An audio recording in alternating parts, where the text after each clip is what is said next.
Hello, everybody. Hello, everybody. Thank you for joining King Solomon. Again, with another great interview. We have our new platform today called King Solomon Entertainment, KS News. And this is with the platform where we're going to have a lot of great issues, great topics, and all of the different controversies that's going on. This is the platform for that. And we're going to be discussing it on KS News. So thank you guys so much for supporting all you doing. The programming so far with Philanthropy at its best is going great. It's the humanitarian program, the Hollywood Now, the one-on-one Hollywood influencers, Hollywood stars. Thank you guys so much for your support and everything that you do. We have a wonderful guest today that's coming on to KS News to talk about some wonderful things as far as anti-Black sustainability in America. Great topic today, great interview, a great person that we're going to be bringing on. I just want to thank you guys for your support, King Solomon Entertainment, and everything that we're doing to grow the channel. Please, if you have not commented, subscribed, and shared, please do on most social media, which is King Solomon Entertainment Company on Twitter, on Facebook, on Instagram, and James Claiborne Interviews on YouTube. Please subscribe, comment, and share and support. We really appreciate it. I want to thank our sponsors. We want to thank Heart to Heart for You, Hill to Hill, which have donated 100 pair of shoes, and we're going to give them away to our subscribers. And so we're going to pull from the subscriber list and make sure you subscribe, and we're going to be pulling 100 pair of shoes from our subscriber list, and we're going to be giving them away to our subscribers and those of us that support King Solomon Entertainment. Thank you guys so much for that. So make sure you subscribe. We have children, men, and women's shoes. We're going to be giving away 50 children, 25 men, 25 women, or we'll see who subscribe. And please, if you have children, make sure you subscribe, and if you put your kid's name in the drawing, okay? Thank you guys so much again for joining KS News. We want to thank Moreland Greenwood Foundation, one of our partners and sponsors, as well as USC Black Alumni Association, who is also one of our sponsors and partners. We want to get to this interview right now and give you a minute while I go get my guest, and we'll start the interview. KS News, guys, stay tuned for wonderful more things coming up with King Solomon Entertainment Company. Thank you guys so much. And of course, if you want to support this medium directly, Zelle, PayPal, and Venmo, as well as Cash App, King Solomon Entertainment Company. Thank you guys so much. Hold on, stand by.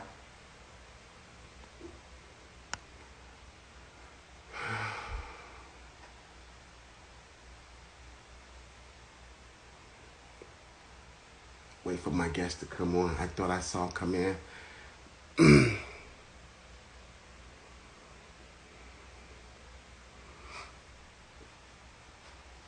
Thank you guys so much. And so, yeah, so continue to support what we're doing. I'm going to add you, brother. Thank you so much for you guys' support. Yeah, see where he, where I can add him. Came on in. Yeah, that's him right there. Okay. I guess we're going to get started right now. Bringing him in. Yes, sir. Hey, what's going on, brother? What's going on, bro? Can you hear me? Joining KS News, and we want to thank you so much for being our guest today. And we're going to, let me see if I can adjust a little bit here, because when you come on, it kind of took me out of frame. Yeah, and so we here. Please introduce yourself to our audience, please. Yeah, so my name is Amiri Mahnzili. I'm a professor of Pan-African Studies at Cal State, Los Angeles. I'm in the second year of my PhD program at Claremont Graduate University, where I am focusing on cultural studies is the program. And my focus is a certificate in African studies. So I'm looking at African indigenous pedagogies. So looking at how the ancient Egyptians went about, the ancient Kemetic went about their education, looking at how the West African systems of rites of passage can be used as pedagogical tools. So really my research is around how do we appropriately and most effectively educate African children. Yes, so our topic today is surviving American anti-Blackness and Black sustainability. And so there are several ways we can address this. I know one of the ways is gentrification. And so how is that tied to anti-Blackness and sustainability? Okay. Yeah. So if you think about how gentrification plays out in a reality, in an everyday reality, in a material reality for people, right? Traditionally, these are historical communities of color. For those familiar with Los Angeles, right? You could give Inglewood for an example. Something will come take place, whether it be a stadium being built, whether it be the Metro Link being built, some type of urban renewal plan will come forth to kind of revitalize a given community. But what happens is once those infrastructures take place and they're rooted in these communities, the original dwellers and the cohabitants of those communities are pushed out by high-ranking condos that they can no longer afford, by coffee shops where they get police calls on them for trying to, purchase coffee from those certain locations. I give you the example of Washington, D.C., where their historical Black community was gentrified. And if you know about DC, they're really into what's called go-go music, right? That's like the regional music of that area. And what the gentrifiers were doing, we're calling the police on go-go parties, right? So these are something that's been going on for decades prior to the gentrifiers coming into those spaces. They're doing the things that they normally do, and they get the police called on them for just having gatherings and playing music. So really how gentrification ties into anti-Blackness is just this notion of you are out of place, right? You look at the work of George Yancey. He's a Black philosopher. He talks about what's called matter out of place. So not necessarily racism, but the intersection of racism and placism. So in this circle, in this certain area, right, we no longer want you here. So we're going to push you out. We're going to raise the rent. We're going to raise the property value, and you will not be able to purchase your way back into those spaces. And it's not only anti-Black, although it does take roots in anti-Blackness in spaces like Inglewood, the Merck Park area, and things of that nature. But from a broader context, right, Dodger Stadium was a historic Hispanic community. They bowled that community over and built the stadium. Certain parts of USC were historic Black neighborhoods that they bowled over and built USC. Also the 10 freeway, certain parts of the 10 freeway went through historical Black areas. So gentrification has various faces to it, but they all result in an anti-Black sentiment where Black people are pushed out of what they call homes. So on the flip side of that, though, I think we as a people must be more attentive to this phenomenon and stop doing things like selling our grandmother's home, right? If you are left property through inheritance, hold on to that property, because what's going to happen is that property value is going to increase, and what you were gifted that property of, that value is going to tremendously increase, and you're going to have more money to come, right? So I just think little things like that, that's some things that we can do as a community to kind of help navigate around this whole idea of anti-Blackness in the form of gentrification. So that's, to me, how we can tie those two phenomena together. Yeah, but I have heard these cases several times before, and they would do something like, say, urban renewal. That's a whole myth, because you think urban renewal, you think diversity. Right. You think that's an inclusive word of all races, and kind of like the melting pot in which they say that they hope America to become, but we have never reached that. Right. And so when you see gentrification, it's not urban renewal. It's pushing out of that community that sustained that community that was there before, and you see the changes from one thing to a totally different thing, which is not diversity. It's pushing people out. Yeah, you hit the nail on the head, right? So yes, there is a renewal that's taking place in the urban areas, right, but the people who benefit that are not the original inhabitants of those areas, right? So those are one of those I would call a neoliberal capture, right? This is neoliberal institutions coming in, giving it a fancy name that makes it seem like it's going to be for the benefit of the original inhabitants of these areas, but in fact, it's just capitalism and colonialism in certain regards doing the work that they always do. Yeah, and I often hear about also people who, like you said, held on to grandma's house. They tried, but then they come with the whole government domain thing. Eminent domain. Where they push them out with these just criminal devices. And so I can't totally come down on Black people, because I've heard so many cases to where they try and they'll think of something to push them out. And so they underbid. They didn't give it what the property was worth, and they'll do something like government domain where they'll push them out other ways. And so it's very challenging in the sense of we do the best we can, but when you're targeted and when the idea that nothing would happen if I do it to certain people and there's no recourse of who you gonna tell me on me, type of thing. And so we digress, right? Right. Okay, so another area is also in healthcare. So that's another anti-blackness, this challenge of sustainability in healthcare as well. The disparities of healthcare, and for example, with the COVID-19, I often said, my friend, when it was introduced, this panic of we don't know how it got here, or it got here from overseas or from China. And then we didn't know what was going to be the dynamic of it when it got here. So even the quarantine in the beginning was dubious because they did not keep them out. They said, let's keep them out. Let's deal with what we got, because if they got here organically, they know, let's see what we got, keep them out. We didn't do that. We kept letting them come over here. And then we kept not giving out proper information as if we didn't know it.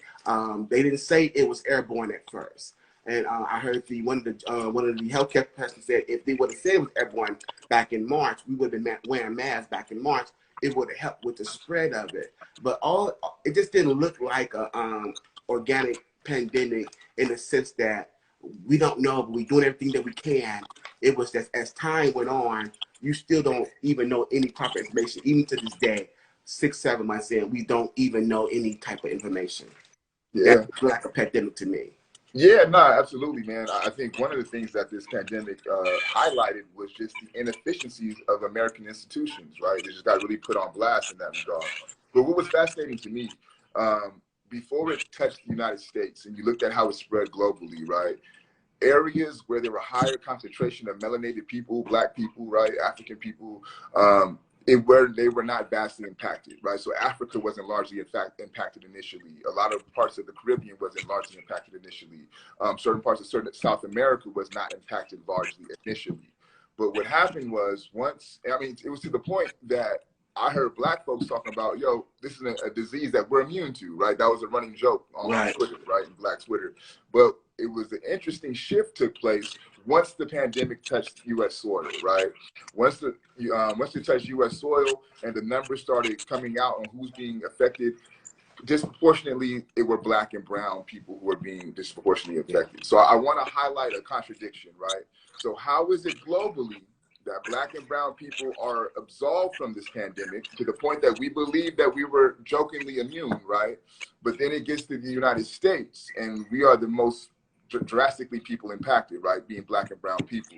So if we are to be critical about that, that's not saying there's something innately wrong with Black and brown people within the United States. There's no genetic thing that would make us more prone to disease. That's not how it works. What that highlights is the deficiency of the healthcare system as it interacts with Black and brown bodies, right? Stanford just did a study, I want to say 2 years ago, where they tested a large population of medical professionals, and 70% of them believe that Black people don't experience pain at the same rate of white people, right?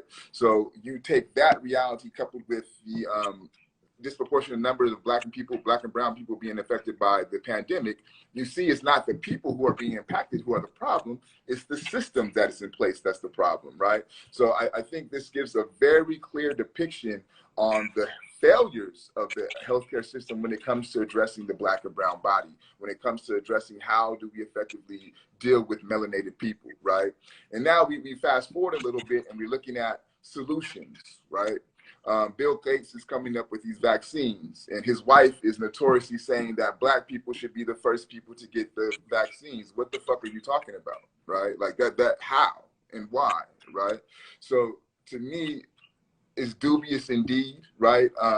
I don't necessarily fault the Chinese for bringing it over. I don't know how that got there. I can't speak to that. You know, it could be a lab in the States that spread that. I don't know. That's not where I could place my analysis, but what I can say, it's odd that globally we're not largely impacted, but within the states, we are the most drastically impacted. And again, that's nothing to do with the victims of the pandemic. That's a direct correlation to a system and an institution that is anti-Black in nature, right? We don't have to, we can look into history, the Tuskegee experiments, right? We can look further into history and look at the smallpox, right? So this has been a country that engages in chemical and biological warfare. This could be no different. A lot of the people who are running these vaccines are very much in tune with the science of population control. Yes. So, you know, if you kind of put these things together, you can see this notion of anti-Blackness being infused into the medical system. No, it definitely, it becomes really obvious because when you think about the treatment, like I said, when something is organic, as far as a pandemic, we don't know. You was ascribing that we're not prepared. We don't have enough supplies, and so I kept observing empirically what that looks like, and the effort of getting the resolve. So we're gonna use what we got. We're gonna ask for more. There was no time trajectory that said when we'll be getting more. When you got them, there was irregular in the devices, irregularities, right? So this don't look like a pandemic. This don't look like a unified front of when something hits you by surprise and we're not prepared, and the effort there of getting prepared and this reach of let's do everything we can to bring about resolve. Then there's another dynamic when in regards to healthcare services, you couldn't see your people. And you know, and this, And I think too, not only the anti-Blackness, but again, just the inability of the United States institutions to function, right? Yeah. You look at the other countries abroad, how they were able to get a handle on this, right? But we had a head start, and I don't even want to say we, the American institution, the American government had a head start in regards to when this was touching U.S. soil, and they chose to do nothing, right? Chose to do nothing. We have these alerts and how this is spreading, and the president turned the other cheek and wanted to look the other way, right? Yeah. The previous administration allocated funds to be able to address a pandemic such as this. Yes. He defunded that funding, right? So it's almost a willful ignorance, a negligence, right? Just a total dropping the ball. Yes. And to me, this is how America functions, right? And this pandemic placed the inability to function on Front Street for America. So now the world can see our inabilities to do what's right? Basic things, right? How is it that we have a slew of masks, and then all of a sudden when the pandemic hits, we have no mask, right? My fiance is in the healthcare field. A lot of her friends are in the healthcare field. And if you hear about how their lives aren't valued, and when they're the ones who are supposed to be saving people, you just know that this is the ass backwards country, right? And they do things not with the benefit of people in mind, it's for the benefit of profit, right? And what I would suggest, see who's going to be behind, and we already know the Bill Gates, right? These billionaire investors, they're going to be the ones who are going to be behind these vaccines, right? They're going to be the ones profiting from these vaccines. So to me, more than anything, this was a money grab, right? And if we are attentive to what's going on and we can observe critically, you see just the failure in the U.S. operations and the way that they go about handling businesses and that they go about handling the lives of their citizens. They have no regard for them, especially if you're Black or brown. Yeah. It's really sad, and we're gonna also cover one more part of the topic is police brutality, anti-Blackness, and sustainability in regards to police brutality, which we've been seeing a lot of that forever. Yeah, man. I mean, you look at the inception of the police department, the inception of the police system, right? It's littered and it's riddled in anti-Blackness. Very practically, if you observe the historical origins of the prison industrial complex and the historical origins of policing, they're tied to the institution of enslavement, right? But on the U.S. Constitution now, today, right, the only way that you can legally be enslaved is by being a criminal, right? By being caught up in this justice, the so-called justice system. So think about that, right? So if that is the case, the only way that we have slaves are those who are in prison. So by default, that would make the prison a plantation system, a place where slaves are held, right? So think about the origins of the plantation system. When someone attempted to run away from the plantation system, you sent the slave patrol to go bring them back to the plantation system. It operates no different today, right? You send the police officers into these areas that are highly black and brown, and you're tasked to bring them back into the prison system. Now, we cannot gloss over the fact that the prison system is privatized, right? This is a business. So for every individual who comes within those gates, profit is being made off of these businesses, off of these people, right? The work that takes place within prisons, right? Boeing. There are some prisons who build the chairs that you sit in these Boeing airplanes, right? So this is a billion-dollar business benefiting off of slave labor, put it bluntly, right? So when you look at it from that standpoint, when you look at the work of the police force as an occupying force, as a slave patrolling force, is anti-black in nature, right? So you could talk about police reform, right? So to me, talking about police reform is no different than talking about how do we reform the job of slave catcher. That's not the conversation. That job in itself is inherently anti-black. It's inherently oppressive, right? So the real conversation is how do we abolish a system that is inherently oppressive, right? Statistically, when police get called to scenes, 7% and less, they're being called for violent altercation and violent incidences, right? 7% and less is for violence. So that means 93% of the other calls that they're being called to the scenes for, you can have a healthcare professional handle that issue, you can have a social worker handle that issue, you can have a mental welfare professional handle those issues. So really, this idea of policing and the need for policing is a misnomer, right? We're operating off of this idea of fear that says we need them because if we don't have them in place, we'll have anarchy, right? And I think if you look at the protests that are taking place right now, you can see that that's not the case, right? Because who is escalating and who is causing the violence? Broader picture, right? We have protests against police brutality in which the state responds with police brutality. And if you look at the situation in Oregon, it shows you the nefarious nature of the police force, the fascist nature of the police force, because at that point, these are largely white, what they call them the white mothers who were out there protesting, right? Yeah. They got their ass beat. Then the white fathers came to help them out there. The police beat their ass too, right? So anytime that there's a resistance against them being able to brutalize Black body, they respond with a higher level of brutality, right? So now we have a scenario where the current administration is bringing in the National Guard to bring a higher level of policing to be more nefarious in the way that they go about brutalizing Black bodies, right? So you cannot separate policing and anti-Blackness, you know? Anti-Blackness is at the core of policing. They're almost synonymous. Yeah, and I'm so glad you addressed the heightening of the defense mechanism to get the type of results that they want. And unfortunately, you know, the U.S. government backs it up because it's certain results that they're going to continue to manipulate until they get the results that they want. Even in this pandemic, even in education, even in police brutality, you see this retaliation of we're going to adjust it to get the type of results we want. Even when you think of the prison system, and according to the 14th Amendment, that was the continuation without interruption of slavery. But when you think about outside, the ones that had chattel slavery, when you look at it, there was very little change to where the outcome was the same, even for those that was outside the prison system.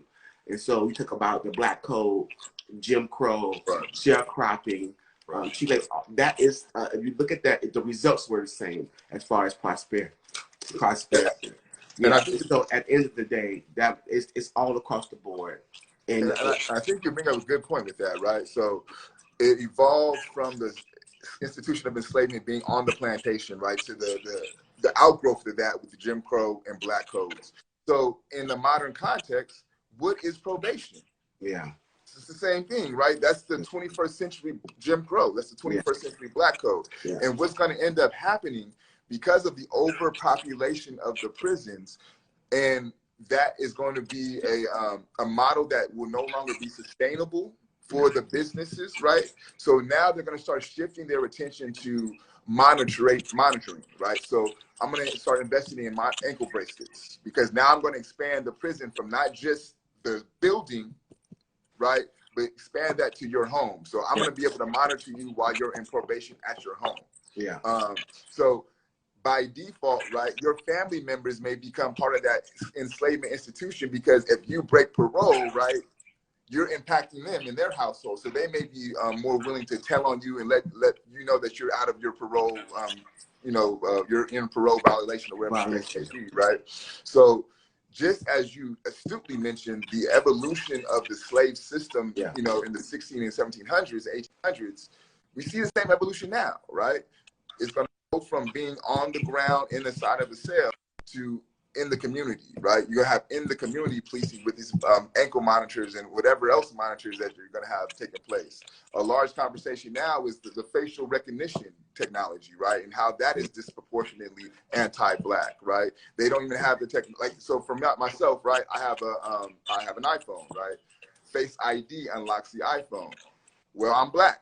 So if it's dark, homie, you're not recognizing my face, right? But if someone who is not melanated, you can still get that because they use the infrared to scan the face, right? So you see a bias in this technology, right? So if you're going to use the technology to police a people that is built with the same bias, what are going to be the results of that? Shit, they say we all look the same now, right?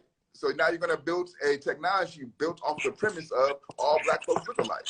Right. So what is that going to do to over policing? What is that going to do to bringing innocent people in jail? Right. There's a litany of people who are innocent in prison serving life now. Yeah.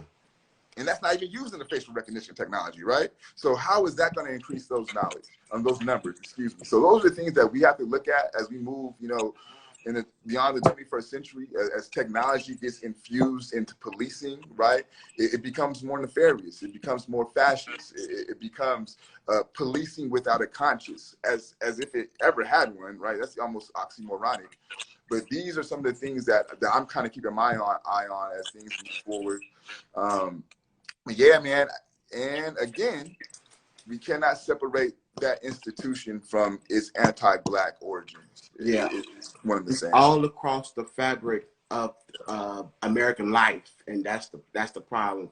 Very little change. And when I listen to Confederacy and the notion that they could rejuvenate the Confederate idea when they lost the Civil War, but I heard them say, we don't want segregation, we want slavery back. And I'm like, this is what it looks like already. So I guess just want the plantation, because there's been no interruption of what it looks like, very little progress. And some people say don't confuse progress with concessions, and very little progress. And so it's like, but they won't be satisfied until they get traditional slavery, plantation style back. And that's what it's like it's reverting to. And I don't think people really know how serious it really is. But just want to let people know, thank you so much for tuning in to another interview with KS News, King Solomon Entertainment. I'm gonna get this adjustment right soon, but that is the KS News banner, King Solomon Entertainment. If you have not shared, or commented this video, please do so. Please subscribe. Thank you to all our partners. See some of our partners in Morley Greenwood Foundation, Heart to Heart for You, Hill to Hill. Also, USC Black Alumni Association. Thank you guys for your support. Definitely subscribe. If you want to support us directly, Zelle, PayPal, Cash App, Venmo. Thank my guests so much, and we're going to conclude in 1 second. Surviving America and Anti-Blackness and Black Sustainability. We're going to conclude with what are some of the turning points. How can we turn? We talked about so much. Talked about gentrification, police brutality, healthcare, disparities. But I guess we could lead the people today with some type of hope. What can we do to begin to turn this around, my friend? Yeah, so if I were to section off solution guided conversation based on our 3 topics of conversation, right? From a standpoint of gentrification, one, if you have home and you have value in your home, try to maintain it, right? Try to pass that down to your children. That's a perfect way to leave a legacy. Home ownership is the fastest way to accumulate wealth within this society, right? So we have to put ourselves in positions where we can own homes, right? Also, think broad, right? think about owning land in Africa, right? That's a way to create self-sustainability, and we can create an internal exchange, or sorry, an international exchange, right? So don't limit to yourself to just the United States soil, right? We're African people. We are Africans.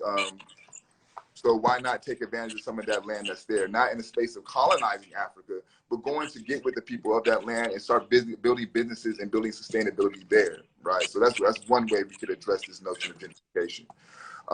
From a standpoint of healthcare, man, really, only thing I can say, man, is take care of yourself, right? Build your immune system so you don't have to rely on them for their support, right?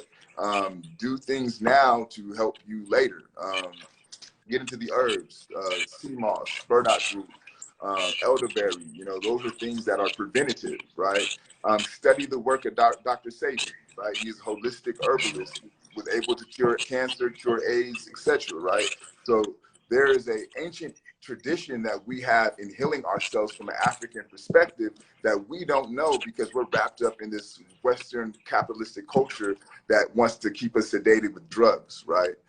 There's, for every pill there is to sustain you, there's an herb that will heal you, right? So tap into the herbs, tap into the earth, especially if you're African, get sun, right? Minimum 20 minutes of sun a day. That's to give you the appropriate vitamin D that you need to kind of keep yourself going, right? So take some time out there, get your sunbathing on, right? And then from a police brutality standpoint, man, that's such a large and pervasive issue. You know, one, I suggest we arm ourselves, right? Every black home, I advocate to have a black gun in that mug, right? Like, that's just a way to sustain ourselves. You look at the situation with Ahmaud Arbery, right? This is someone who deputized himself to go out and police Ahmaud Arbery and essentially lynched him, right? So at that point, that's citizen versus citizen. So Ahmaud Arbery had the right to defend himself just as much as that motherfucker chasing him. Right? So if Ahmaud Arbery had the appropriate tool at that position, he would be well within his right to take that man's life who was trying to take his, right? So thinking about those things in that capacity allows for ourselves to be self-sustained, right? Seeing the value in ourselves, right? Seeing the value in the individual who look like you, right? That creates a notion of self-sustainability. If you see somebody pulled over and the situation don't look right, stop and watch, right? If you can't have the capacity to do so, stop and watch and make sure your brother or your sister is good, right? They're not being taken advantage of by the police, right? Black men, I see too many videos of black women being assaulted and all the black men are doing are recording, right? So that's not sustainability. Put the phone down and go help her out, right? Put the phone down and go defend her, right? So these are some of the things that we can do to help sustain ourselves in a really practical and quotidian, everyday fashion. But again, there's much larger things that's going on as well, right? So there's things that need to be done on a political basis, right? But I think for me, it's important to control our controllables, right? How we relate to each other as black people on a day-to-day basis, that's something that we can control, right? So if we up the way that we relate and we relate to each other with more of a space of love and compassion, right? That's going to empower us. That's going to, because we see ourselves different, that's going to make the world see us different, right? So those are the controllables that we can do that would add to our sustainability. And, you know, I'm all for reparations. We deserve reparations, right? They said they would give us our reparations, but at the same time, I don't believe in them. I don't believe in their capacity to give us anything, right? So we need to go about getting our reparations any way that we can, right? Take with that what you want, but there's money that's out here that's ours, and we need to be about the process of getting it, right? Legally, you know, use your gray areas. I'm not saying do anything illegal, but move in the space that the money that this capitalism system is abhorring is ours, and go get that, right? And that's gonna, and get that and make sustaining projects with that money, right? Set up something that your children can benefit off of, that your larger community can build off of, that African people as a whole can build off of. And to me, that will begin the process of us being self-sustained. No, that's definitely definitely a beginning, the practicing of self-love, and I think the continuity of respect one from another, and because there's definitely been this continuity of disrespect all across the board when it comes to blackness, and so we definitely have to change that. and we can do more. And you know, I know it's kind of discouraging at times because if you know history, we know this happened before. We had wonderful Black communities that were very prosperous, and like I said, without the backing of a very knowable force, you could not get pull this off. So lots of times people just think that the uh, the um, the pejorative that is put out there that Black people are not attempting to be sustainable and change their life. They have no idea the opposition that keeps that from happening, because we have done this before, and this endless fight, like 500 years is a long time. So I get someone who is skeptical or just tired, because it seems like you cannot win, but that's when you lose. So I know a lot of people are definitely continuing to fight. But we like, I think next week we got somebody coming on who talked about these communities like Greensboro, Black Wall Street, and even where it began in the North. A lot of cities, if you think about the North that was free before the ending of slavery, in 1865, there were Black communities that were thriving, and it was a lot of them. And but again, they were destroyed because of lynching and the attack that is still happening today. That is built within the American fabric of anti-Blackness and destroying prosperity. Even Ida B. Wells Barnett said 150 years ago that not only is it effective for the Leroy's, Tyrone's, and Keisha, but it's a direct effect of the Black bourgeoisie community and prosperity across the board, if it not was invented for that sole purpose. And so, but again, you have to continue to keep going. You have to continue to, like you say, begin to self-respect, self-love, and this should be the overflow in which we operate in anyway. But I get the fact of what has transpired, the lack of trust and all the corruption, you know, and Black cooperation with mainstream, with the hope of acceptance, which will never happen. And it's a narrative that don't exist. But again, somehow, you know, wherever your psyche or your own malady issues within ourselves, how we deal with trauma, how we cope, you know, we do to survive. And is it helping or is it not helping? Or are you aware that it's helping or not helping? Or do you care at some point if it's to your own detriment? So again, but we still have to keep going.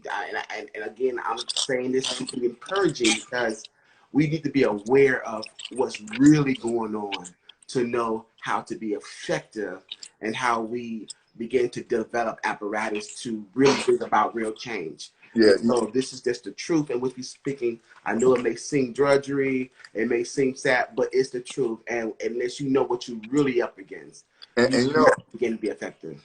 And I'll leave it with this, man. I'm 37 years old, right? And I've been taking a really serious investigation at these issues for 20 years, right? In that time, I have never been more encouraged about our possibility and our reality of overcoming the system of oppression, right? The consciousness of the masses of people have never been so high than as they are right now, right? That leaves me encouraged, right? My summer has been filled with just having conversations around these topics, doing this type of work. That leaves me encouraged, that leaves me inspired, right? I do rites of passage work in San Bernardino with kids from 10 years old to 17 years old, right? Seeing the rising consciousness of them young men leaves me inspired. Also, I mean, again, being able to look attentively and critically at our oppressor and at our enemy, we are witnessing the downfall of a corrupt system, right?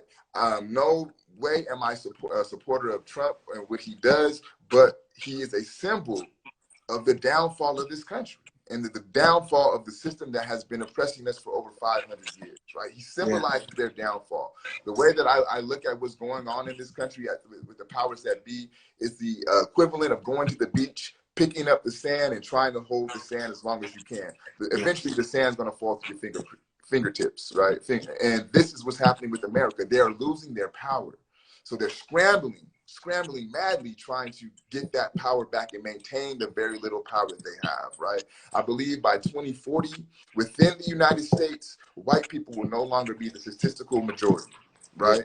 This is frightening to them, right? And if you're familiar with the work of Dr. Frances Cress Weston in the ISIS paper, this notion of white genetic annihilation, white genetic inferiority, this, what she asserts, is driving their attempt to capture power, right? So I'm not discouraged, man. More than anything, I'm what you would call radically optimistic in our position to prevail, right? Yes. Realistically, I may not see the victory. My kids may not see the victory, but it's going to happen. Yeah. The victory is certain, right? Yeah. So all that we can do is be tireless, in the words of the ancestor Kwame Ture, in our efforts to overcome this system. We cannot be tired, right? We are at the precipice of our freedom. This is the time to get that fire picked up, right? This is the time to kind of dig deep. But they say that fourth quarter overtime, right? Yeah. So we have to be clutching these moments, and we cannot let the 500 plus years of struggle that we've been to be that weight on our back to slow us down, right? We have to use that light at the end of the tunnel to invigorate us to fight for this freedom, because it's a fight, right? Like from a metaphysical, from a theoretical, from a symbolism standpoint, we're at war. Yeah, we are in war for our lives, right? And this is a war that we'll win, right? And to your point, you know, yeah, we can look at Black Wall Street. Yeah, we can look at Greenwood, right? These thriving societies and this thriving African milieu that takes place. But we could go back further, right? Because if we know our history correctly, Europe was in the Dark Ages, right? This whole thing that we are existing under called modernity, right? African people pulled Europeans out of the caves of Europe, right? We taught them how to bathe. We taught them how to build water systems and sewer systems to flush out the waste from the city. We taught them how to use lights to light up the cities, right? So when you talk about this notion of civilization, civilization is an African concept, right? We brought civilization to an uncivilized people, i.e. the European. That's historical fact. You could go check the resources if you disagree with me. Look at the work of Ivan van Sertima, right? Joseph Ben-Yakin, right? The work is there. The resources are there. We brought them out of the Dark Ages, right? The work of the Moors brought light to a dark time, right? So we can look at these little examples, but understand from historical context, that's who we are. That's just us being our divine individual right. We make spaces better, right?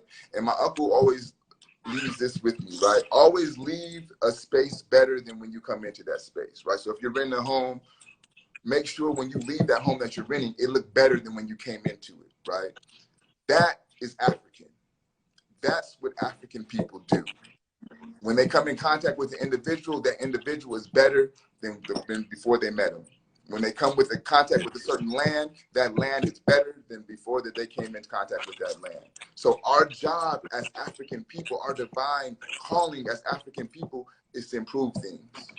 Yes, yes. So please give them your social media handles and your contact, and tell them who you are and how to reach you, how they can definitely connect and help. So definitely give them your social media handles and tell them how they can get in touch with you. So for me, email Mahnzili, Mahnzili @gmail.com. On Instagram, it's Afriking, AFRIKING_Zili, ZILI. LinkedIn, Amiri Mahnzili is probably the one I use the most. But yeah, email, Instagram, LinkedIn, Amiri Mahnzili, AMIRIMAHNZILI. And that's where you can get in contact with me. Thank you guys so much for tuning in to another interview with KS News, where we pretty much discuss everything. And we just thank him for our guest today. We barely touching the surface. He's definitely a friend to the show. He will be back. And again, share this video, comment, subscribe.